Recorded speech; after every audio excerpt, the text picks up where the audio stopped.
Hello, I'm Rochelle Grossman, and this is Your Voice, a new WGCU initiative that started this past Monday, where we take 1 week and focus all of our media streams, radio, television, and our website to one topic of concern to Southwest Florida. We call it Your Voice because you are a part of the program. And like our Gulf Live radio show, we sure welcome your thoughts and your participation. We invite you to call 1-800-809-WGCU or 1-800-809-9428. Tonight, we continue our in-depth look at Immokalee, Florida. We're examining this area, just a short drive from Fort Myers and Naples, but certainly unique in so many ways. Immokalee, Florida is a place rich in history. It's also a place ripe with a culture stemming from an agricultural history that accounts for millions of dollars worth of business. Every year, thousands of seasonal farm workers come to the area, not only contributing to the community's culture, but also imparting some unique social justice challenges to the area. Field laborers have long been recognized as an impoverished group, earning an honest yet low-income living. Most have little or no formal education. Historically, many of these workers have led a migrant life, following the harvest state to state. Consequently, housing is often limited to one-room homes and trailers, housing most Americans would deem substandard.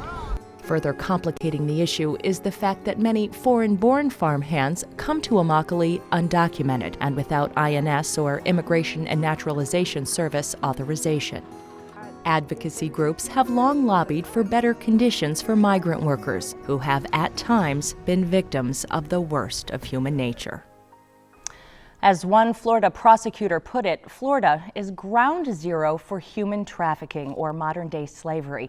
Now, there are many forms. There's labor trafficking, trafficking for sexual exploitation, the trafficking of children, and domestic trafficking. It is the practice of people being tricked or coerced into leaving their home and then compelled to work for little or no payment. They are exploited and often forced to live under inhumane conditions. Well, our mission tonight, to expose the problem, educate and provide help, hope, and resources.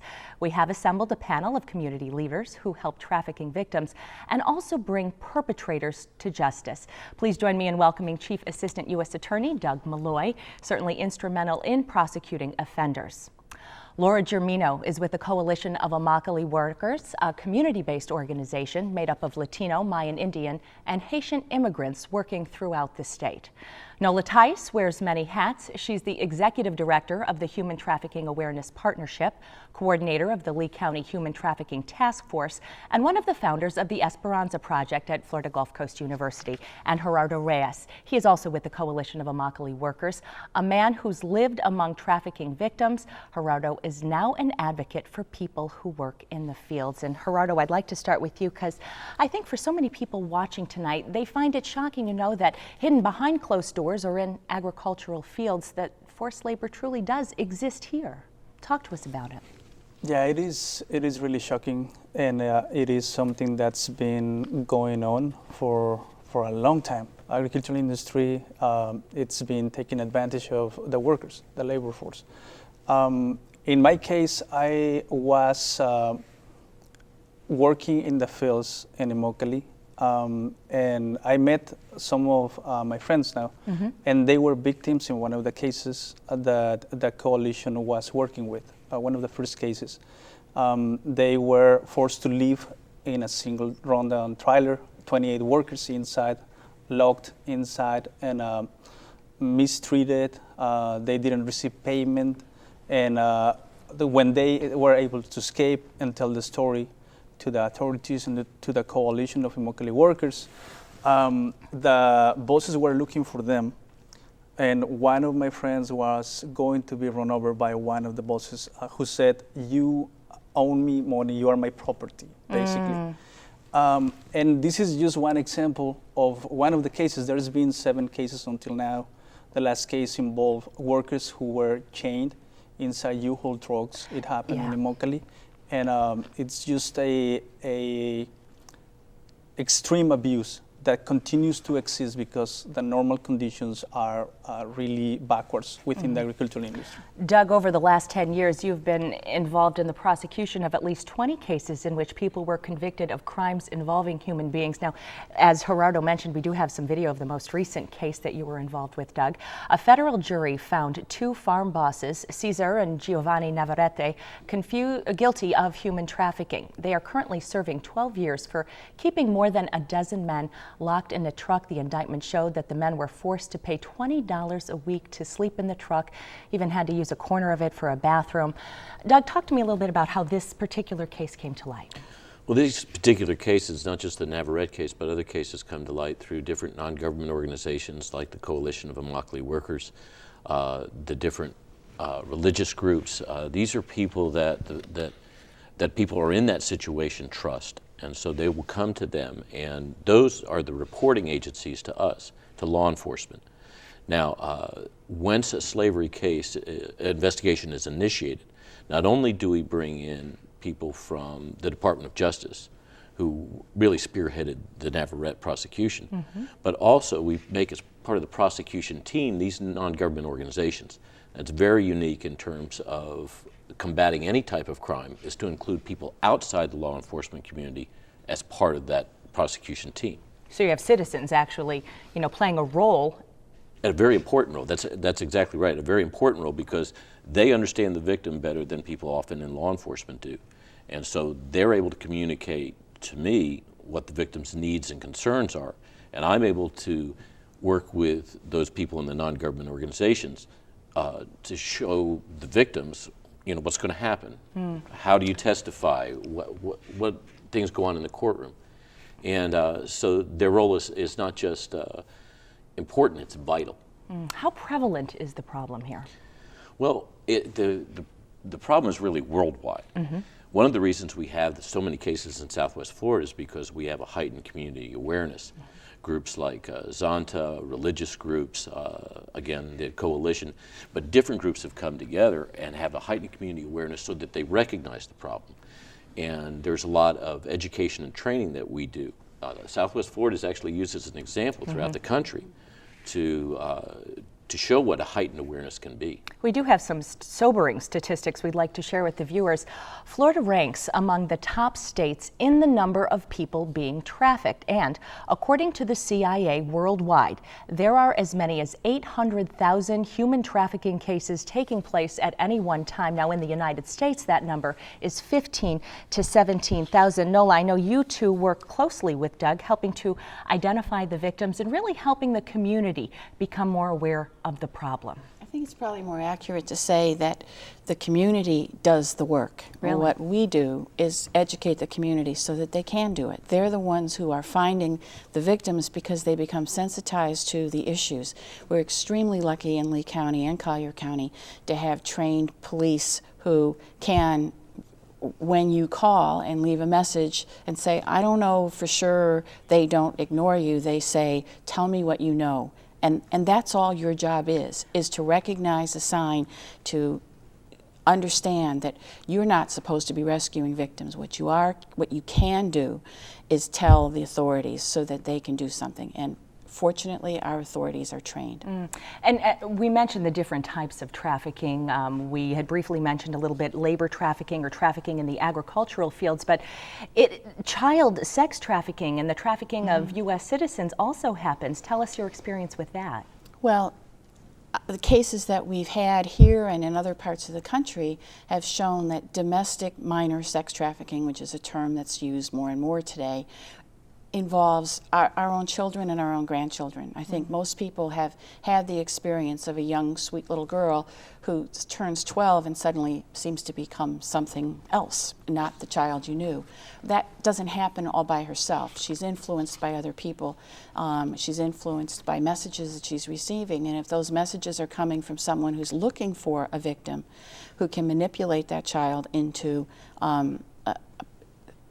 sex trafficking, which is the right term to use as opposed to that child becoming a prostitute, because a child can't make that decision to become a prostitute. We think of sweatshops. I think it was a quote from you, Nola. You said, you know, if you think about the clothing in your closet being manufactured by a slave, or perhaps the tomato you're eating being picked by a slave, you feel compelled to do something about it. Absolutely. Your personal history is a little bit of that. You had heard of some of the things happening, and on a personal level, you really took the necessary steps to do something about it. Well, Share that. and I didn't do it by myself. I was part of Zonta, which is an international women's organization that's dedicated to advancing the status of women. And one of their international projects was a human trafficking prevention program in Bosnia. We heard about it. We said, we want to do something like that here. We wonder if it's happening here. And of course, we found out that it was happening here, and we were very lucky that we went and approached Sheriff Scott, who had just been elected, and asked him if he would allow us to organize an event, but it had to be under his name, because who were we? And I am proud now to know that people do associate Zonta with helping to prevent trafficking. So, and as Doug mentioned, Lee County is now really a role model for other cities and other areas across the country for ways to do it right. Well, there are 42 federally funded task forces in the country, and I think each one of them has sort of a specialty and expertise.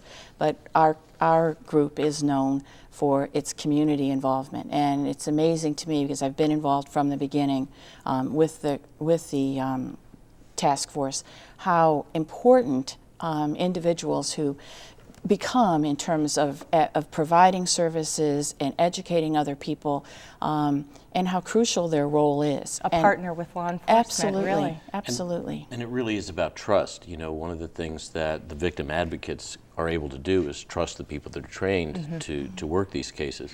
I mean, that's what the organization of, the Coalition of Immokalee Workers, you know, and to just throw it over to Laura, we've been working together on this problem for a long time. Laura Germino, again, is coordinator of the Coalition of Immokalee Workers Anti-Slavery Campaign. Laura, you work to fight forced labor and to expose abuse. I think a lot of people are asking, how can this kind of treatment be happening in the United States in the year 2010? It is absolutely amazing that we're even having to discuss this topic today in the 21st century. But what happens is that there's a popular misconception that it only involves recently arrived immigrants. But in actuality, we have had cases, we've had 7 slavery operations that we've helped the federal law enforcement bring to prosecution in the past dozen years. And this has involved over 1,000 workers. And we've seen cases that involve U.S. citizens, homeless people who are offered a job and a roof over their heads, and pretty soon find themselves in a forced labor situation.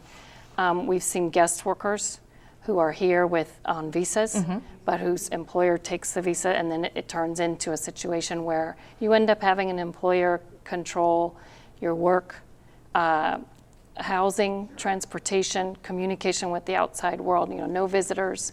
We've seen operations that involve armed guards that are preventing workers from leaving. So you could see where the fear comes from, because if you're having armed guards, or even just the threat, if yourself or one of your family members, even if your family members is here in the United States or in another country being harmed, of course you're not going to want to speak out about it. They will threaten families back home with death.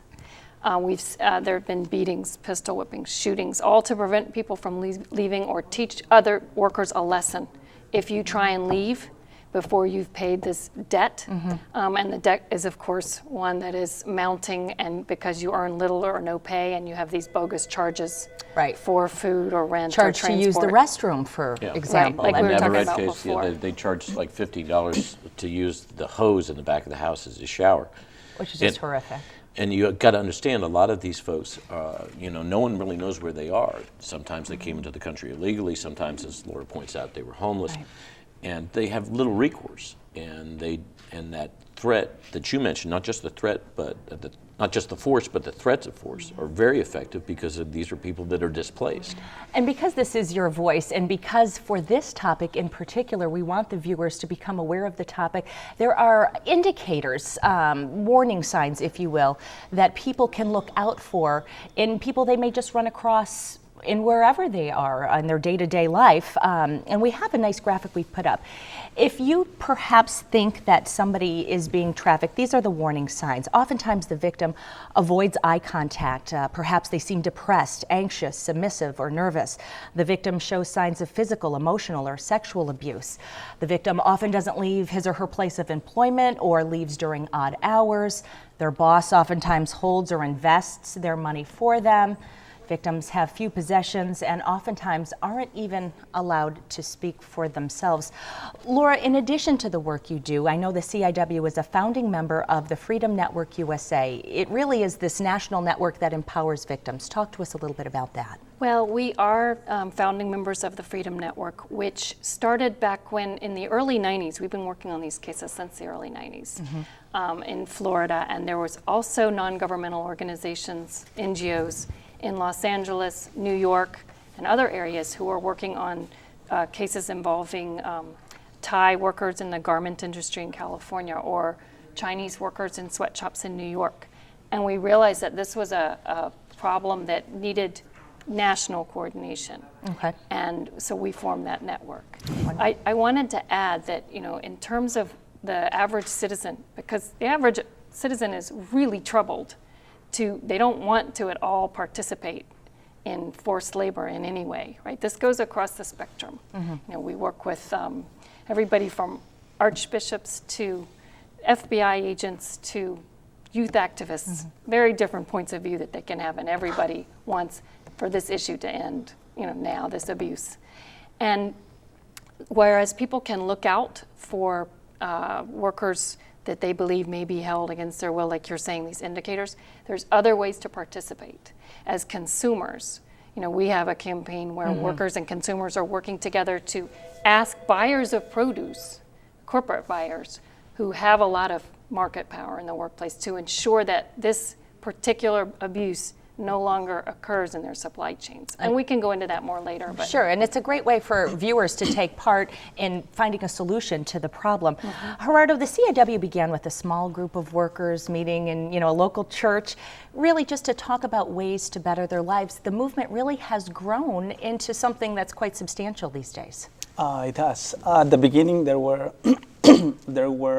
6 workers meeting at the church, talking about how to change the industry, because there were a lot of abuses. Beatings in the fields was something that happened very often, and we're talking about the normal conditions.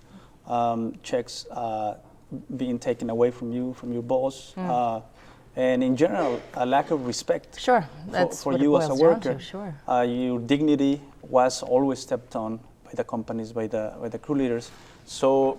And then the cases of slavery came to light, brought to the attention of the public by the CIW.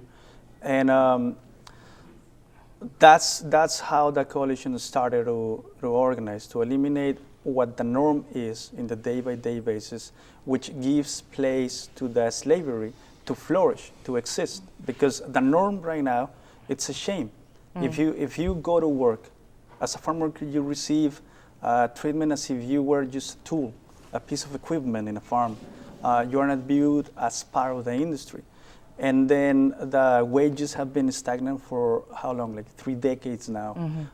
This is the norm, and it needs to change through the campaign for fair food that we've been creating, basically, to bring buyers to be part of the solution. We've been able to create new possibilities for a different way of producing food.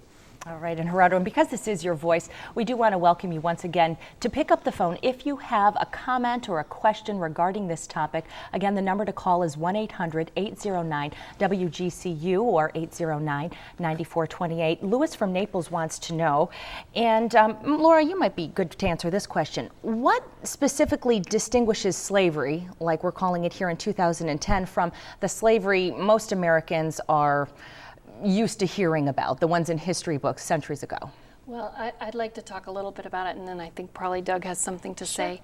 But when we say modern day slavery, we're not talking about the chattel slavery, the government sanctioned system. It was legal back then. Sure. And we're not talking about people who are sold at birth, or it's a different form of slavery in the modern day, but it involves workers who are held against their will, not free to leave, as we've been talking about, of physical restraint. And so when we talk about slavery, we confine that to cases that have met that high standard of proof required under federal law. And that's why you see the U.S. Attorney's Office press releases go out.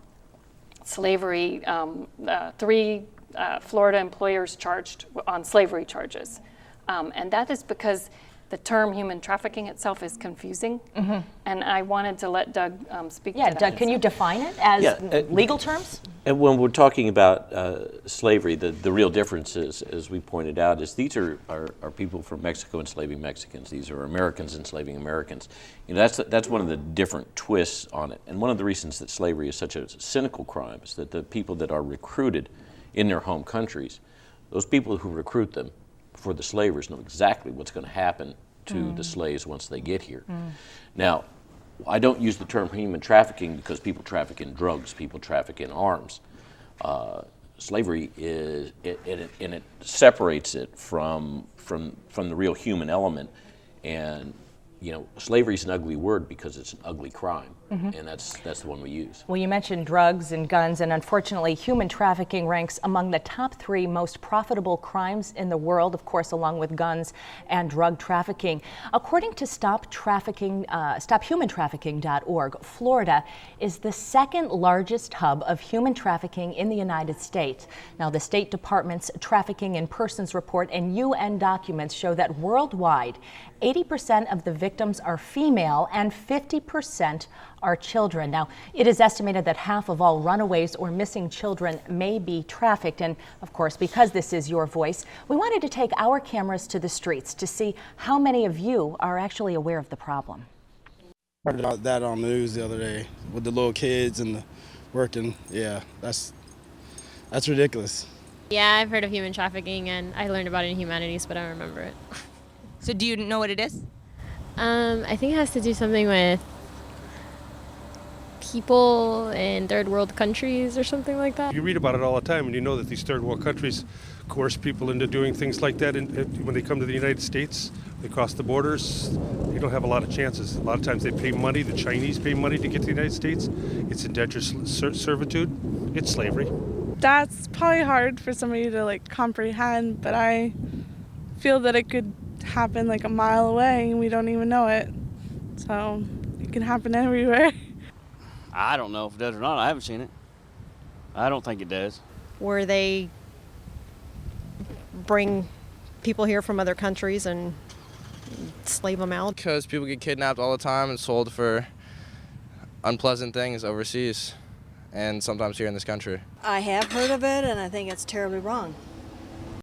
And it is terribly wrong. Nola Tice, because you reach out to the community so often as part of the work you do, any of those reactions surprise you at all? They kind of run the gamut. Right. Well, it's a never-ending job that we have to keep people informed, and because people learn about something and then they forget about it. When I go out and tell a group, as I did today, for instance, at a community group, this is human trafficking. I don't say this is human trafficking. Don't you find this interesting? I say, what are you going to do about it? And give them some steps to take, which basically means who to call and what to be looking for, and how to get yourself organized with your friends to be more effective. And also to look within your own neighborhoods and your own families, because one of the fastest growing elements audiences, groups that we're dealing with on a nationwide level is American children being victimized by American traffickers and slavers. And we call it different names, but we were calling a lot of other labor trafficking, we were calling it labor. We weren't calling it slavery. Okay. And now we're beginning to recognize what it is. So then you can point to the solutions, Doug. And one of the things that we have to do in the prosecution is first of all, let the juries know. I mean, these are people from Cape Coral, from Lehigh, from Naples. Let them know that it exists. I mean, that's the first thing. And then make them aware not only of the problem, but why they should care. because it's happening literally in their backyard. Right. And of course, in Immokalee, forced labor, as we've talked about, has been found in the agricultural industry, but certainly we must be, it's important to state that it is not the norm. Still, many do believe that if workers' wages improved, forced labor perhaps could be eradicated altogether. The coalition of Immokalee workers is right now in the middle of a campaign for fair food. The goal is for corporations who buy large volumes of produce to adopt a zero-tolerance policy against abuse, and also for workers to be paid an extra penny per pound for each bucket of tomatoes picked. In 1996, Romeo Ramirez came to Florida from Guatemala. He wanted a better life for his family. He chose to work in Immokalee. Bueno, la primera vez que yo llegué aquí a Immokalee. Llegué como, es un pueblo conocido por su cara de la industria, que es una industria grande, entonces llegué yo y muchos otros compañeros para igual trabajar, para ya luego empezar a vivir normalmente como un trabajador del campo. Romeo found work, as agriculture contributes almost $1 billion of sales revenue to the Southwest Florida economy. Immokalee produces the bulk of the tomatoes in the United States from November through January. But Romeo wasn't prepared for the harsh realities of migrant farm life. He describes cramped living conditions, with families, sometimes multiple families or even strangers, living together in tiny homes and trailers. No solamente aceptar estas condiciones de vivir en estas condiciones, sino tenerte que acostumbrar salir a buscar trabajo diario, porque el trabajo que tienes no es un trabajo que te garantice trabajo como un empleado de la compañía que te va a garantizar por lo menos los 9 meses que es la temporada aquí. Es una aventura de todos los días, si hoy agarras o no vas a agarrar, entonces tienes que correr con la misma suerte de que todos los días vas a poder agarrar, y eso va a depender del contratista, quien te va a contratar, si te va a dar trabajo hoy o no te va a dar trabajo. It's a system that hasn't changed much since journalist Edward R. Murrow investigated the life of the migrant worker in 1960. Workers depend on labor contractors or crew leaders to find work, busing them to farm sites. This broker isn't hired by the grower, but provides an easy way for farmers to get the seasonal labor they need for the short time they need it, at low cost.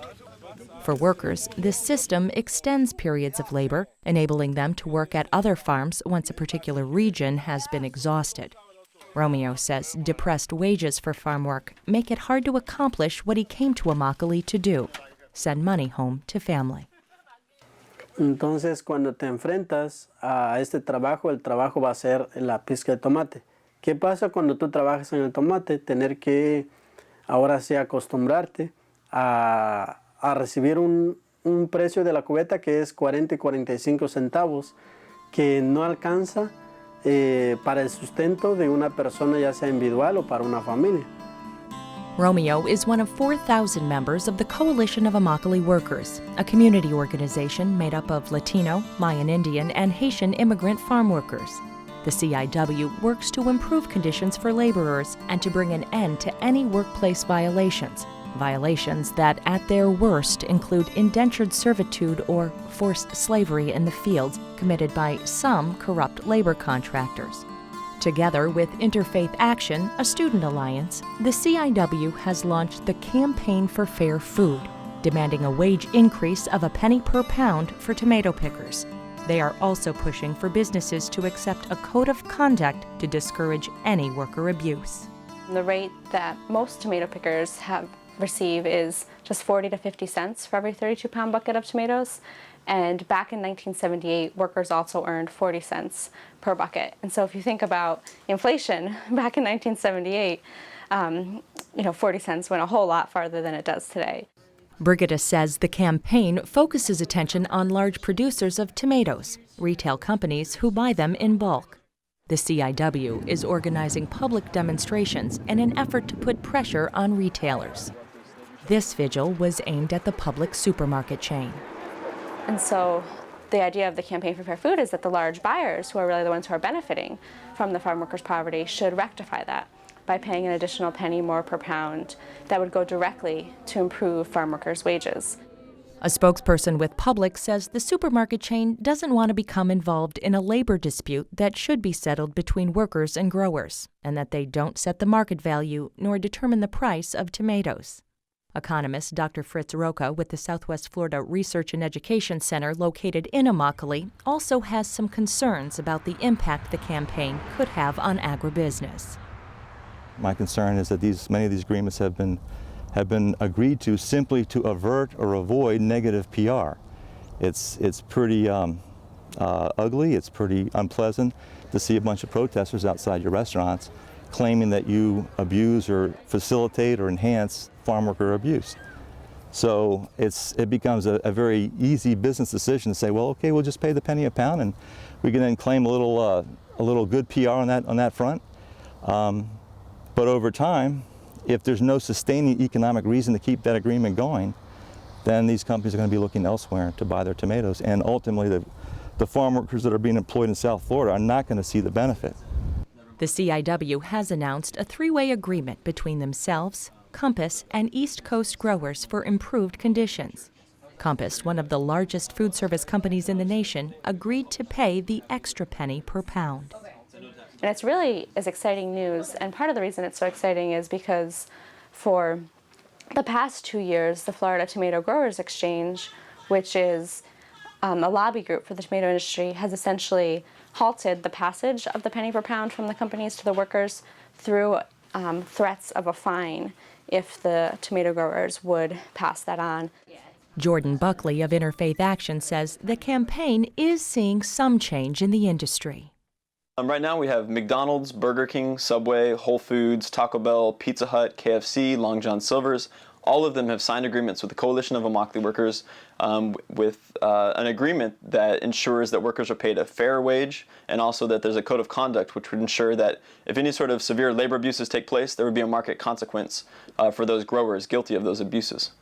Jordan believes it's essential for people to think about where our food comes from, and the farm worker enduring long hours for low wages, making sure that this produce gets to our dinner table. As for Romeo Ramirez, he's also a DJ at a radio station run out of the CIW headquarters. He hopes to be a mouthpiece for change. Bueno, todo lo que la gente le gustaría ver es que en un futuro el trabajo, la mano de obra agrícola, que hoy en día no es una mano de obra reconocida como un trabajo normal, está visto por nuestra población un trabajo de tercera clase. Cuando la realidad esos trabajadores son lo más importante para el sustento de toda la nación. Entonces, and Gerardo, I'd like to ask you now, where do you stand? Where are we now with the campaign for fair food? Can you give us an update? Sure. There are 7 corporations right now that have signed agreements with the Coalition of Immokalee Workers, and there are 3 farms that are willing to participate, that are working with us actually. Among them is East Coast Packers and Growers, which is the 3rd large producer of tomatoes. There's also Lady Moon Farms and Alderman Farms that are the biggest in the world of organic production of tomatoes. Ready to implement. They are working with us. They are letting the penny per pound go through. And we have, among the corporations, we have Taco Bell, McDonald's, Burger King, Subway, Whole Foods, Bon Appetit, and the last agreement was signed with Compass. Can we talk a little bit about how much this extra penny per pound will actually equate to a raise for the workers? I have on a good day, a worker can harvest about 125 buckets. The buckets are heavy. They weigh 32 pounds each. So when you're doing the math here, how substantial of a raise is this penny per pound? Right now you are receiving 40 to 45 cents per a bucket of 32 pounds. Same wage since 1978. What the agreement establishes is an increase of 1 penny more per pound, which means 32 cents depending on the company where you are working with. If you pick tomatoes for any of the buyers, then they have to pay the increase, and it goes to the workers. And does it double their wages from what they're getting now? It almost doubles it. Okay, so it's a substantial increase in pay. for Yeah. them. If you think about it roughly, if you're getting 40 to 45 to 50 cents a bucket, since for the last 30 years, when you add 32 more cents to that 32-pound bucket, then you're up to 75, 77 cents a bucket. It's extremely significant. Workers are living on the margin as it is, and this just brings up people really commensurate with inflation. Well, of course, agriculture is a multi-million-dollar industry in Immokalee, and we wanted to hear the voice of the grower as well. It should be said that no grower has ever been found guilty of any human trafficking violation. I talked with Bob Spencer, owner of West Coast Tomato, for the grower's perspective. Most of the tomato operations that are members of the Florida Tomato Growers Exchange have expressed a willingness to participate in the penny a pound pass-through, so that any of our customers that want to pass through an additional penny a pound for the workers, we will pass that through our payroll process and distribute that money to the workers that participated in picking the tomatoes. We as an industry cannot exist without our partners, the workers. We can have grand plans for planting tomatoes and harvesting them, but we can't get a thing done without the workers.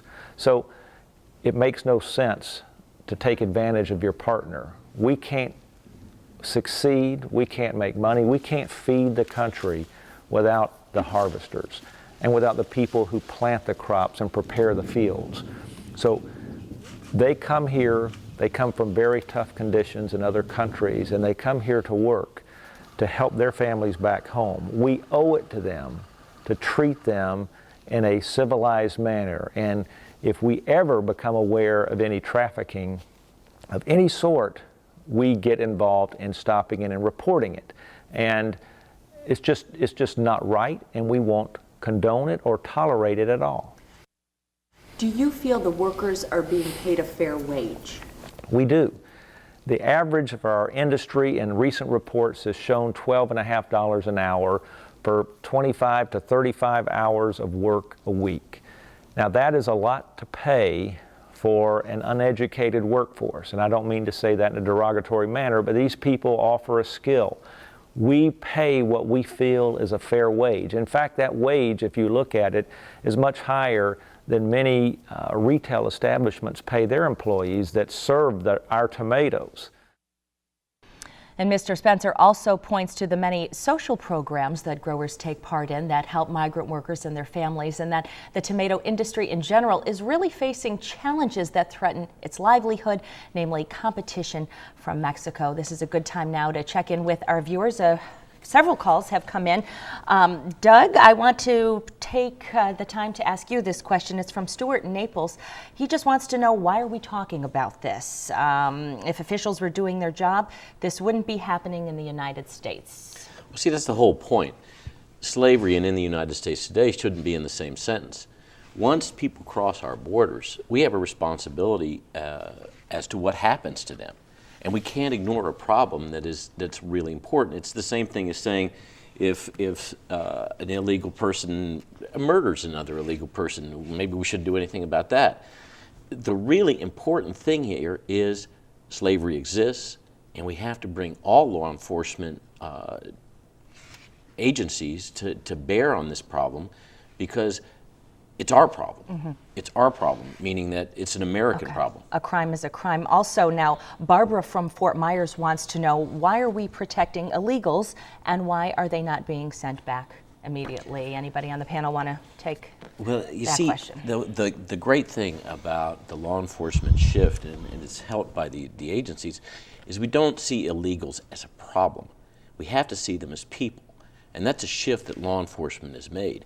I mean, to simply say that because they're illegal, whatever happens to them they deserve, that's not only not something that we can say in the law enforcement community, but luckily it's not the way that law enforcement feels about this crime. I mean, like you just said, a crime is a crime, and this one is particularly ugly, and it's happening right here, right now. Final question before we move on. Quickly, Gerardo, Philip from Naples wants to know, who owns the properties, the trailers and the houses where this abuse could be taking place? The trailers are owned by a few families, but the root of the problem is not the situation with the housing. The housing is just one part of the big list of problems. The root of the problem is the stagnant wages and the way that the industry looks at the worker. So that's how it all kind of ties in together. The reality is there's people taking advantage that owns the housing, taking advantage of the workers. There's the crew leaders taking advantage of the people. There's the companies taking advantage of the people. But at the end of the day, all of this is created by the big buyers of the tomato that put all of their weight, all of the incredible volume purchasing power on top of the entire industry to demand the lowest possible price, creating all of this condition of desperation for the worker. And again, because it is your voice, we want to go ahead and invite you to call. Let's go ahead and put that phone number up one more time. It is 1-800-809-WGCU or 9428. In addition to NOLA's organization, the Coalition of Immokalee Workers, there are many social service agencies out there doing tremendous efforts to break the cycle of poverty and to specifically help the children of migrant workers. I personally visited 2 local agencies, really making a big difference. This is CBS Report. It's been nearly 50 years since Edward R. Murrow's groundbreaking documentary, Harvest of Shame, You have $11 in your pocket. portrayed the plight of America's migrant farm worker. This is Florida. All right, hello. These are citizens of the United States, 1960. This is Immokalee, Florida, 2009. They still gather pre-dawn, hoping to be chosen to board a bus that will take them to work, reaping a harvest that will put food on our dinner tables.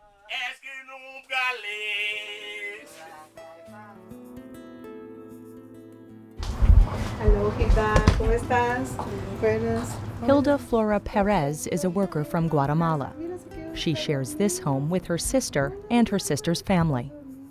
Her new baby means unexpected time off. It will be short-lived. She will be pretty much getting up in the morning at 3 o'clock, getting her ready by 4, then going to across Main Street where there's a store, there's a big parking lot. Pretty much you go and wait, and if you're lucky, you get in the bus. It's pretty much first people that get in the bus will get hired or will have a job for that day, and it's just on a day-to-day basis.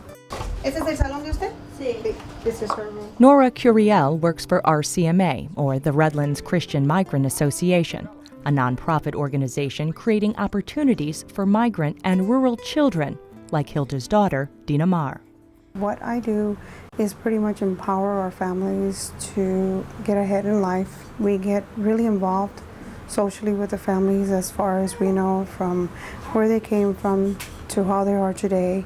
Kind of get to be involved with them in a personal level. Nora's goal is to help families break the cycle of poverty so Dina Mar can have the life she chooses.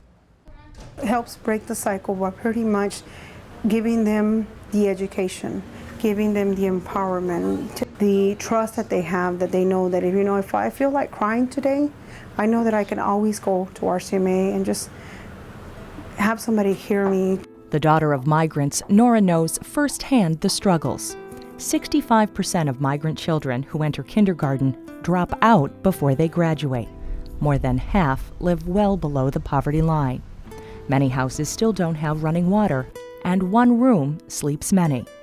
Nora lived in migrant camps. Following the harvest from place to place, she was often forced to miss school. It wasn't easy. It was really hard. I can relate to what the life that parents have and what their ambition is to get ahead in life for their kids.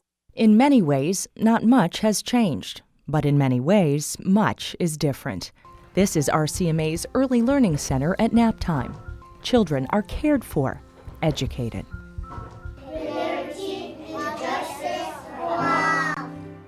From 75 kids in 1965, RCMA has grown to 8,000 children in child development centers in rural regions across the state. 2 charter schools serve kindergarten through 8th grade, where children get a solid future foundation.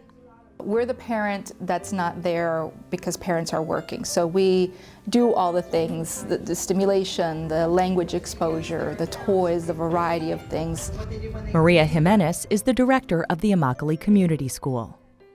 We try to give children the childhood they deserve and the care they deserve, because children aren't created unequally. All children deserve the best, so we try to offer the best kind of care. Our motto is to open doors to opportunities. So we want our kids to have choices. We want to maximize the choices in the lives of the children we serve.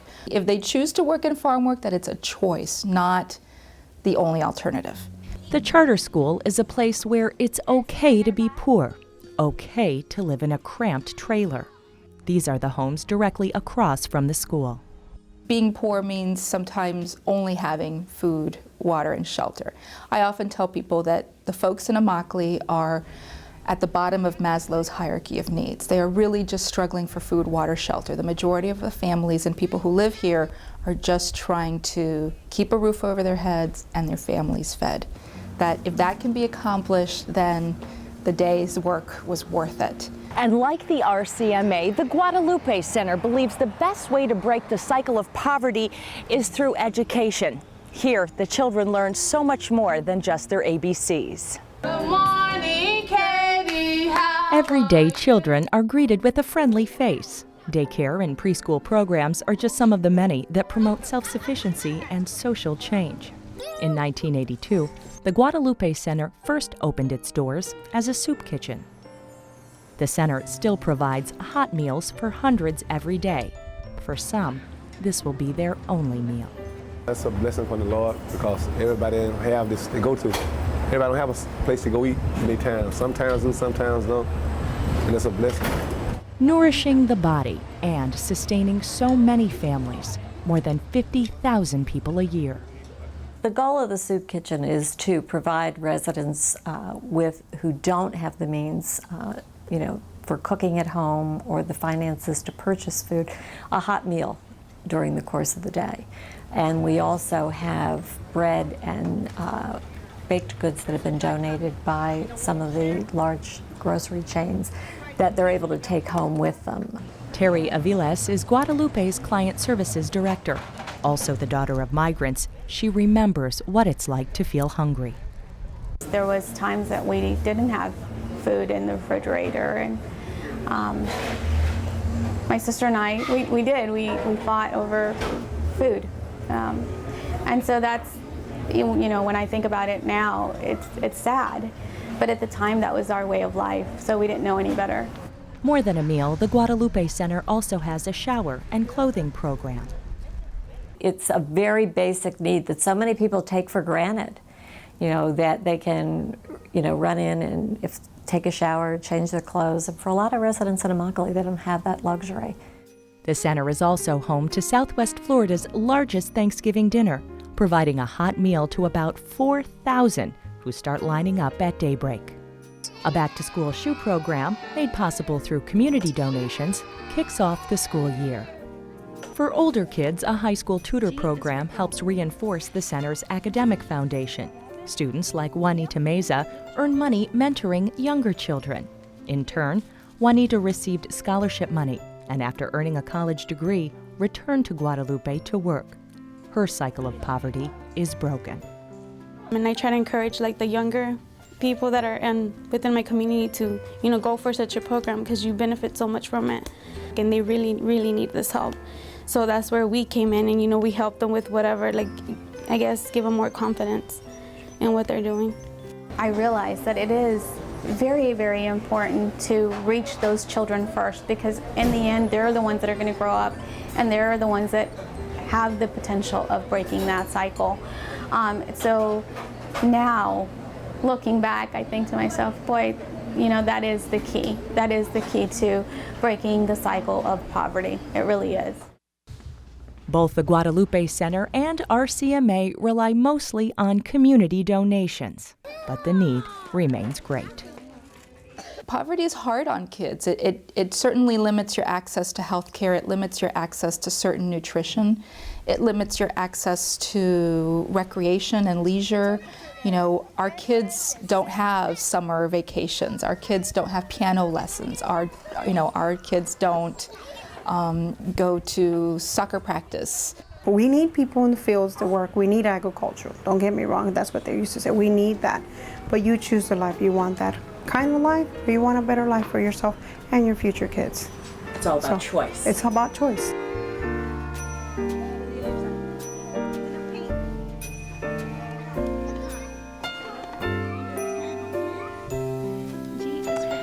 And we'd like to introduce you now to the Executive Director of the RCMA, or the Redlands Christian Migrant Association, Barbara Mainster.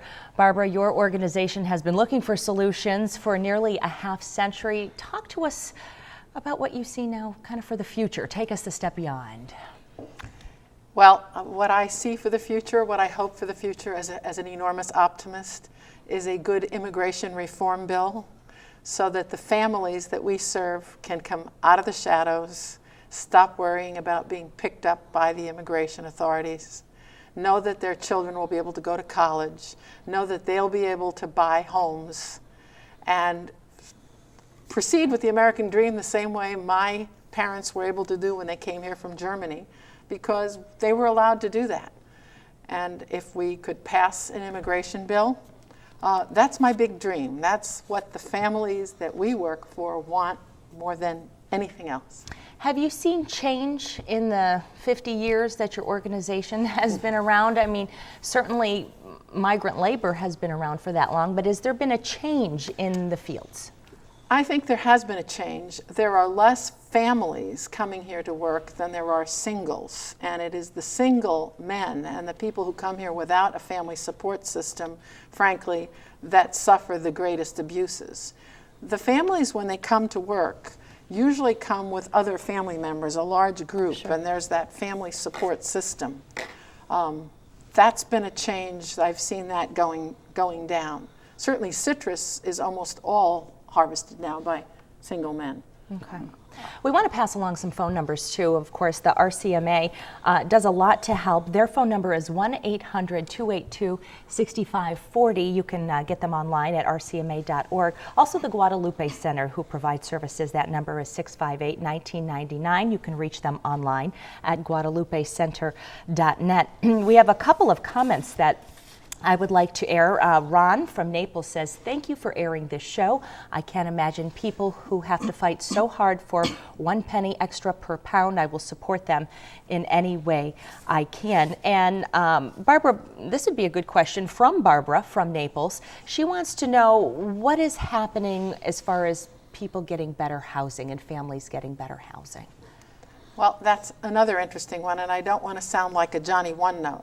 But there is some better housing in Immokalee, but one must have documents to get into the better housing.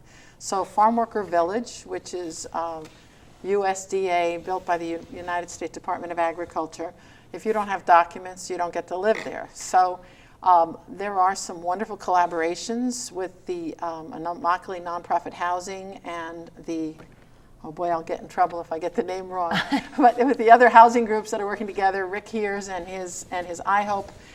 But mostly there's government funding involved, and when there's government funding involved, then there has to be proof that people are here legally. So housing continues to be a very serious problem and very expensive and definitely substandard.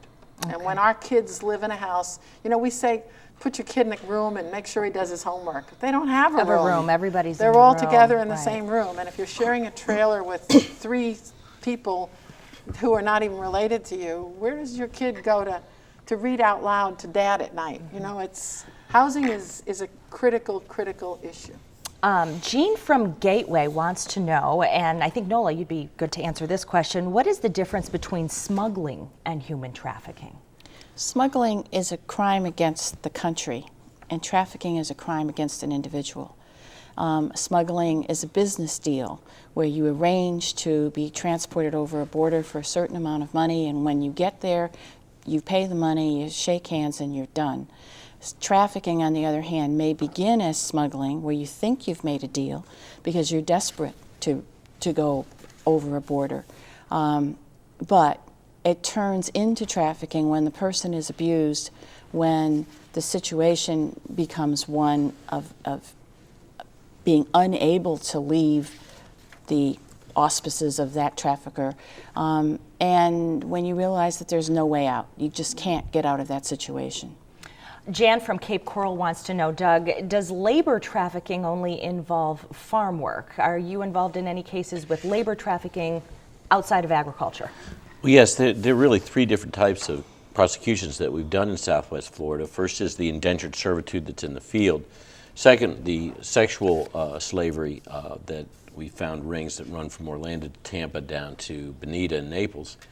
And the third is domestic servitude, which is in the home, where people are confined and made to be maids without pay and not allowed to leave the home. Okay, I want to get one final comment in. George from Naples is a third-generation farm worker. He states that it's the crew leaders exploiting the workers, not the farm owners. And I have a couple of dates we'd like to tell you about. On January 20th, Human Trafficking Awareness Partnerships is sponsoring the Not For Sale campaign. It's held at the WGCU Student Union Ballroom. There's another event the 25th, also a symposium on January 27th. And finally, if you are perhaps a human trafficking victim, or perhaps you know of someone or think you may know someone who may be one, we did want to pass along a number to help. The number is Crime Stoppers, and that telephone number is 1-800-780-TIPS. There's so much to talk about, and we appreciate everybody's input. I think everybody has had their voice heard. We certainly hope you have enjoyed this inaugural edition of Your Voice. The issues can be complex, but it is always our mission to have your voice heard. I'm Rochelle Grossman. I want to give a special thank you to all of our panelists that have so graciously shared their insights, to our phone bank volunteers from the local clubs of Zonta International for taking your calls, and a very special thanks to you for taking part in our first Your Voice broadcast. I'm Rochelle Grossman. We'll focus on the economy next time. Wish you a good night.